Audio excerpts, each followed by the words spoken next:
I'm Bryan Dehner. I have the pleasure to be the fire chief for the Overland Park Fire Department.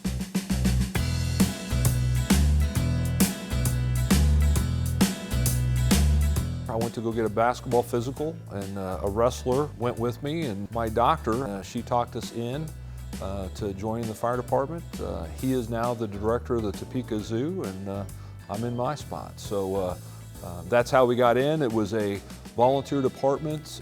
I guess my parents assumed we were just washing the trucks and sweeping the floors, but my captain was a dentist, lieutenant was a chemical engineer. We had commercial airline pilots, teachers, just professional folks that taught us how to fight fire, cut people out of cars, those kinds of things. Warnicki, Rodas, Vaughn, Tinsley, a lot of, the chief of Lenexa, we were all kids, high school kids that started at South Platte and were doing stuff at an early age.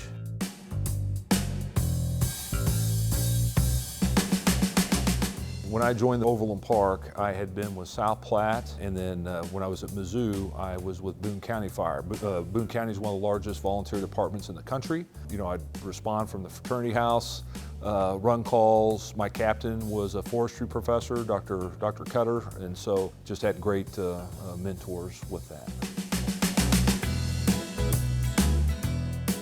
In business school, I'd worked for Nabisco. I was, kind of looking like sales was going to be the pathway. Looking back, the fire service was kind of tugging on me. I went to work with a friend's company, or parents' company, Dean Cole. They bought HOT at the time, so it's a fire equipment sales. Had a great opportunity there. Met all the fire chiefs in western Missouri, eastern Kansas, and came across Dennis Myers and the Johnson County Fire Chiefs. I had an appointment to talk to a general salesman about buying fire trucks. And lo and behold, the salesman was Bryan Dehner. Chief Myers and Overland Park was also gearing up and talking about the training center and their consulting work and all the stuff that they had going on as a not-for-profit. He kind of got into his South Platte history with South Platte Fire Department, and you could just see the passion in Bryan about the fire service, and in the back of my mind, I'm like, this is the type of guy that we want working for the Overland Park Fire Department. So I kind of switched into recruitment conversation with him. So sure enough, he applied, and I think in '94, he got hired. I was one of 5 hired. Captain Dan McDonald and I were placed on 2A, which was just a perfect spot, right? Just great, smart mentors to kind of learn the craft with in a professional sense. Mike Casey, Keith Murray, John Smith, Lieutenant Greg Lewis, Captain Matson for a while, and then Captain Slauson. So just top shelf folks, good folks. Jimmy Deneen was our battalion chief. His dad was one of the founding fathers of Boone County, so when he saw my tiger paw and my helmet, I was in the right spot. I did my best to, bring what I knew to the table. I was, dating Mrs. Dehner at the time. She was a nursing student and a Chiefs cheerleader, so that helped my street cred quite a bit, navigating and entering in. But it was a great time in my life of being able to kind of connect with what I was looking to do. A lot of folks in my family or friends were scratching their head, why am I giving this great education away to go be a firefighter? And I think that once I started with Overland Park, it made sense to everyone that was the place for me. It didn't take very long for everybody to realize that there was just something, in a good way, that was a little different about Bryan. Bryan got promoted to lieutenant 5 years after he came to work here. He was doing really a great job on shift. And when we decided to open up the deputy chief's position, we opened it up to every officer in the fire department at that time. And with Bryan's experience as a lieutenant and his experience with South Platte as a chief officer, he qualified to apply for that position, and did. I just made lieutenant. I was at Station 2. Doc was my captain. My wife was expecting our first child. I mean, life was great, and approached me to to throw my hat in the ring for deputy chief. And of course I had to remind him that, Dennis, I'm a probationary lieutenant, what are you talking about? But some of the skills that I have done or had obtained were things that I think would complement what he was needing, and I threw my hat in the ring, and I tested. And I remember, David Lindstrom was on the fire board. They were in there, some other folks, and I was sat down with Herb Fiddick and Dennis Myers to see if I wanted to accept that position, but also know if I'm accepting that position, it would also be the expectation of the corporation I would be the next fire chief. So at 29, that was a heavy, it wasn't just, oh yeah, I'll take it. It was, I had to really think about, I was going to be stepping away from, the reason I got in the fire service was not to be in the office. That's because I really loved the work and doing the things on shift. Those 6 years as deputy chief, I still to this day thinks my best work here. I really think that it was an opportunity to fill some needs, worked with some just absolutely fantastic individuals, your Kim Nimitz, Jim McGee, Jim Deneen, Al Dedrick, Myers, and Pat Mays. They helped me become a better person, better chief, better father, better husband, and I was able to help them with some of the things that can make them more successful. So I kind of felt I hit my stride of being effective, of helping them lead this department, make decisions, chart courses, that kind of stuff.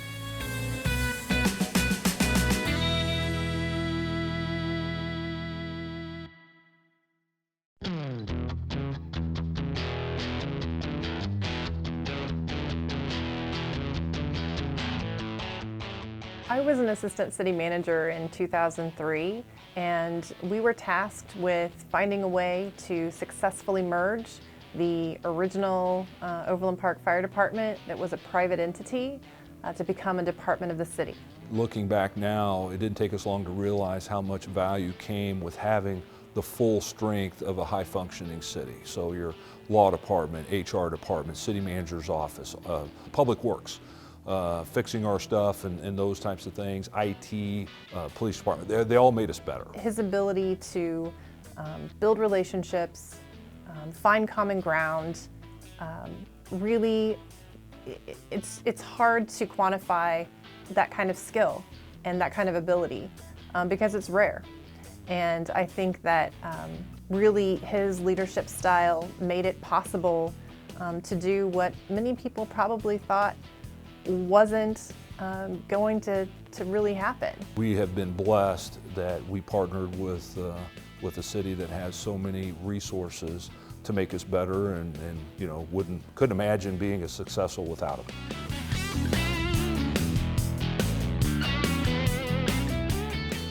I'm Ted McFarland. I was chief of MEDAC from 2000 to 2016. We were working on a way that we can, a strategy where Overland Park could get in the advanced life support business. It was really a novel idea. In my work with South Platte, as an EFO student, I had written a plan for my EFO paper that spoke to that. I had seen from a system perspective, in my opinion, here's how you repurpose the stuff that's already sitting around, and you can package it in a way that you don't really have to ask for a lot more money, and you can get a significant amount of benefit of doing that. Chief Myers and I had a road trip to Dallas. I was in his ear all the way to Dallas. By the time we were coming back from Dallas, this is the direction we're heading. Both the city and the county unanimously agreed that it would be a good approach to combine resources and personnel, and Bryan was instrumental in doing that with many developments over the years that were attributable to the partnership, which I think one of the most significant ones was the medical director program, and that grew into a county-wide medical director program, which is a significant improvement in services to the county. Seeing that in operation, and it pretty much ran for its full 20 years. We still have a good relationship with MEDAC. I think that is essential to always have a good relationship with MEDAC. But that's how we got in the biz, and at the end of the day, we were just looking to put some paramedics on fire trucks, and we took a unique approach to get there.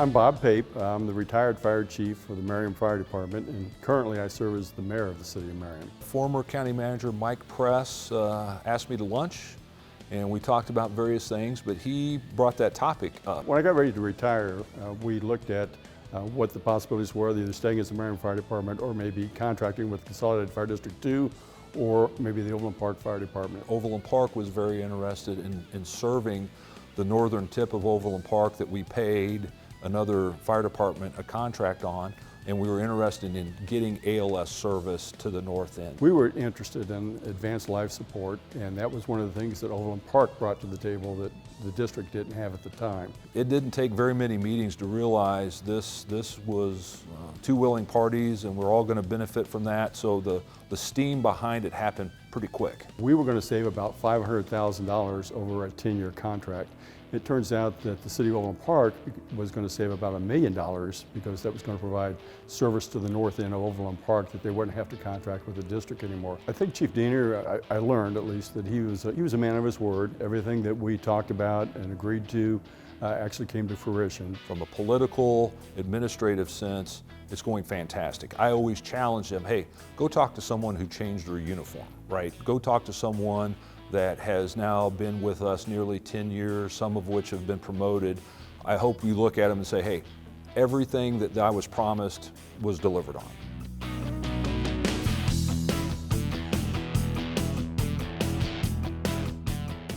I first came into this building probably 3.5 years ago with this idea right down the hallway here.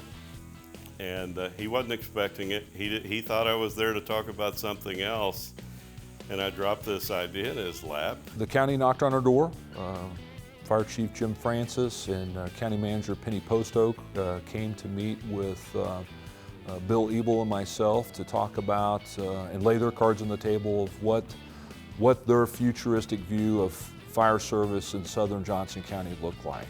And from there, we didn't hesitate. We built a plan that was solid, and he helped tremendously. Other staff helped tremendously. They made it where it was not stressful. They made it where the employees were welcomed, and for that, I'm grateful. We had a lot of conversations, just like with Merriam, wanted to make sure that we could look at our citizens in the eye and say we're not subsidizing anybody, they're paying their fair share. I had no hesitation moving Fire District 2 to Overland Park Fire Department because it was the right thing to do, and it still is the right thing to do. Our individuals in the fire stations were very welcoming and extended their hand of fellowship to welcome them aboard, and that has been the key of their transition. So again, if you were to ask someone who's changed uniforms from the Fire District 2 merger, I would hope to this day they can still say we delivered on everything we promised. We're not looking to take over the world, but these mergers have allowed us now for the first time, quite honestly in history, that Overland Park Fire is now serving all the residents of Overland Park at a very high level, at the advanced life support level. Pound for pound, we are able to deliver consistent, high-value service, whether you're at the very northern tip or the very southern tip.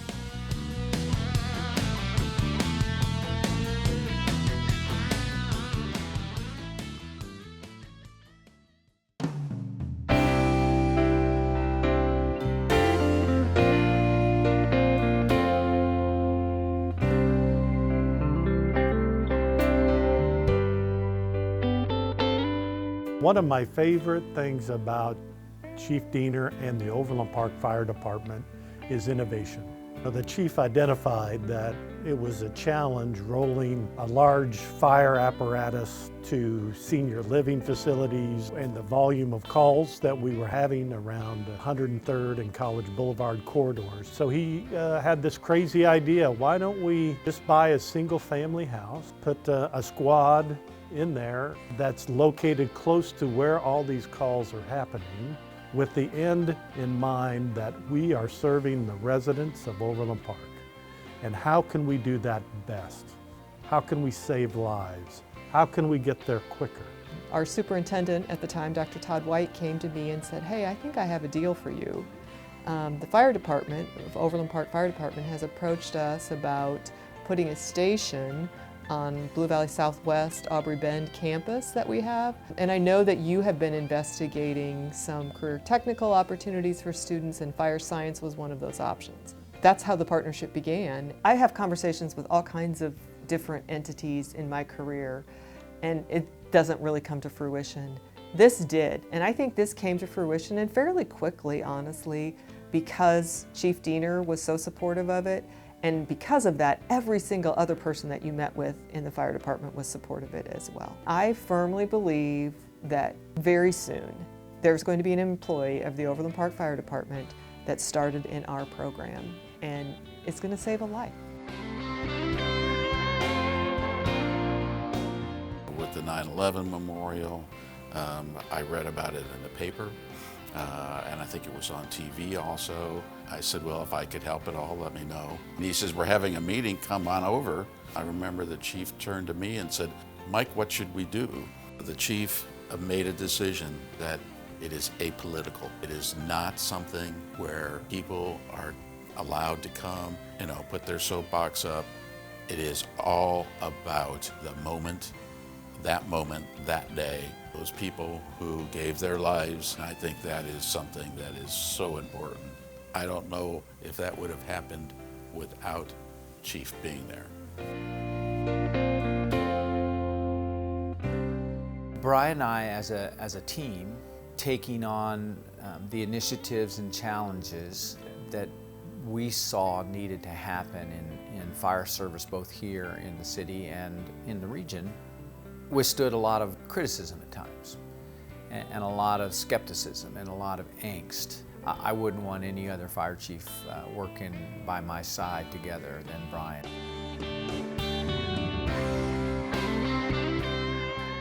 I get goosebumps talking about that fire and watching Bryan, the way that they were able to take control of what could have been an incredibly horrific event for this city was something that I will never forget. Watching him do that with his staff was just an incredible testimony to the fire chief that this community has.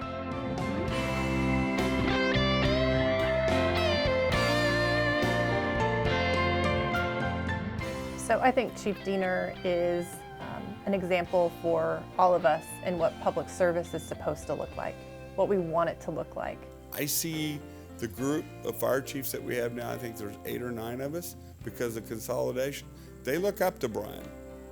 They're looking at him. Every time something comes up, they're always looking to him. What's your opinion, Bryan?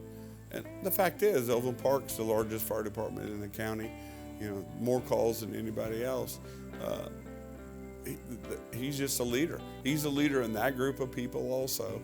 He's a natural leader. Not just to the Johnson County area, but to the whole Kansas City region. You've been a leader, and we appreciate all that you've done, and you've set the bar high for those of us, those individuals to follow. I wish him nothing but well, because he deserves it, because he has given so much to our community and it provided such great leadership for us. But we're going to miss him. But I have no doubt that the legacy he has left at the Overland Park Fire Department is going to live on because of that leadership. Bryan, I want to thank you for everything that you've done to help build Overland Park into one of the top-rated cities in the U.S., and I wish you the best in the future. I'm going to miss him. I hate to see him go. You never know, I might not be too far behind him, but I've learned a lot from Bryan. Watching him in action and how professional he is and the knowledge he has, it's helped me throughout my career, and it continues to help me today. Bryan, thanks for all those years when you were supportive of me and MedAct. Your integrity, your honesty, your abilities, it has meant the world to be part of the 9/11 project, and to work with you and your staff. You are an incredible leader. I wish you, Julie, and the boys just the best of luck. I can say with absolute certainty that not only is the fire department a much better place, the city, Johnson County, this entire region, it is incredibly fortunate to have had his leadership. It would not be what it is today but for his personal efforts and who he is as a person. And we owe him a debt of gratitude, absolutely. With a deep heart, I know you'll be missed, but thank you so very much for what you've done. Thank you. Thank you for your service to Overland Park and the residents of Overland Park. You have made a difference, and thank you.